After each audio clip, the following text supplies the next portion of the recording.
Back, Transnet has announced one of the biggest infrastructure deals in South Africa's history. The state-owned freight and logistics company announced it had awarded a 50 billion rand contract for the building of more than 1,000 locomotives. The winning bidders include CSR from China and General Electric from the US. It's part of a 300 billion rand upgrade to railways and ports to overcome freight bottlenecks, and that is one of the largest acquisition programs in the world. Well, government is trying to take pressure off our roads and move the sometimes dangerous transport of cargo to rail. The vast majority of the locomotives will be built in Transnet Engineering's plants in Pretoria and Durban. This, Transnet says, will benefit South African manufacturing, providing the transfer of technology, technical skills and on-the-job training. It says the award has stringent local skills development, BEE, and training commitments. Well, the locomotives will be built at a rate of 480 per year over the next 3.5 years. One of the successful bidders has a less than attractive track record with Transnet, though. China's CSR was awarded a contract for 2.5 billion rand in 2012 to build 95 locomotives. Last year it was reported that the project was up to 6 months behind schedule, and the public protector was asked to investigate the fairness of that deal. Well, we're now joined by the CEO of Transnet, Brian Molefe. Thank you for joining us, Mr. Molefe. Can we start with that? Why is CSR included in this contract when I understand it was meant to build those locomotives from the previous contract in December, and they haven't even arrived yet? Well, I'm hearing this for the first time from you, that the public protector is investigating. It was widely reported that a complaint had been lodged about that contract. I'm not aware of it. I don't know if anybody at Transnet is aware of what you're saying. I don't know where that comes from. Okay, that is incredible. We awarded a contract to build 95 locomotives to CSR last year, and the first 10 locomotives were to be built in China. They were built in China ahead of schedule, and they are all now in South Africa being tested. The 11th locomotive is to be built here at Kuduspoort. It is on track. It is being built. Locomotive 12, 13, 14 have also arrived in the country, and they are going to be assembled at Kuduspoort. There is no investigation from the public protector. So is my information incorrect that all 95 were meant to be delivered by December, and we are looking at a 6-month delay? No, there is no delay at all. All 95 are to be delivered by December 2014. By December, the first 10 were supposed to be delivered, and they were. There is no truth, absolutely no truth in the report. All right, there has been speculation that government may be leaning towards Chinese bidders. This is obviously going to be political. It's one of the largest acquisitions in the world, if you look at the whole plan that you have to upgrade infrastructure. Are you being very politically correct awarding it to two Chinese bidders, two American bidders? We awarded it to the bidders that presented the best bids. It was a competitive process. It was audited by our internal auditors, and we awarded it to the best bidders. And fortunately, the mix is such that we have a German bidding company there, which is a Canadian-German Bombardier, as well as the American General Electric.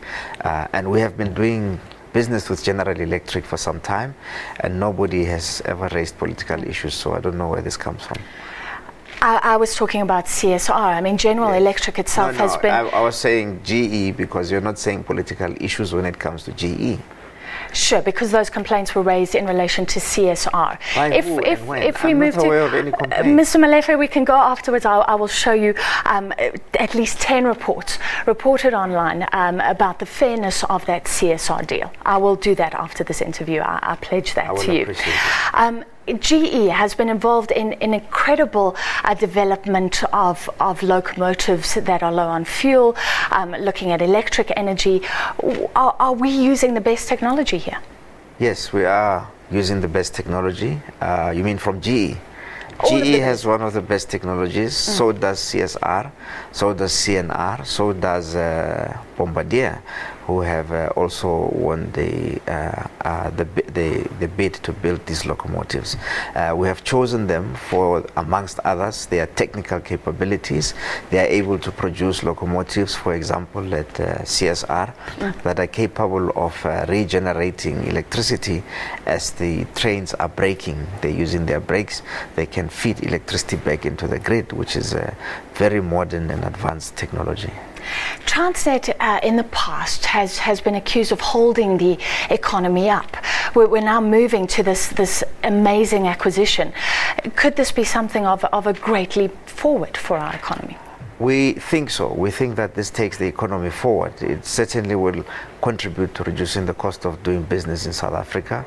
It will also contribute to our logistics performance in transport. But most importantly, these locomotives will be built in South Africa. We expect that about 30,000 jobs could be created. Only 70 of the 1,064 locomotives will be built outside South Africa. The rest will be built in South Africa. And it's all about transferring skills and helping South Africans learn the technology. These jobs, are they long-term jobs? We're not talking about these job opportunities. They are indeed long-term jobs. We said at the beginning of the market demand strategy that at any one point in time we will have 2,000 artisans in training. Since 2012, we have trained 866 artisans, and we have 2,000 in training, and they will be in training.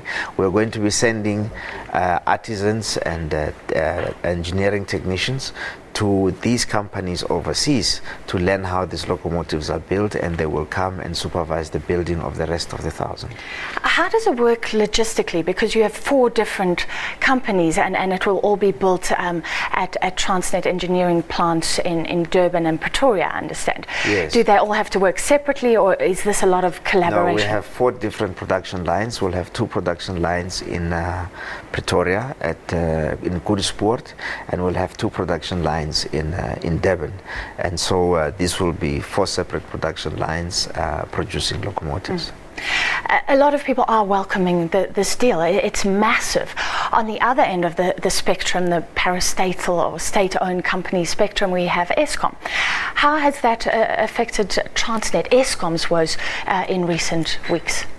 No, there has been some problems with electricity, as you know, but you must remember that the electricity problems, we have not had load shedding since 2008, and Eskom has been doing quite well.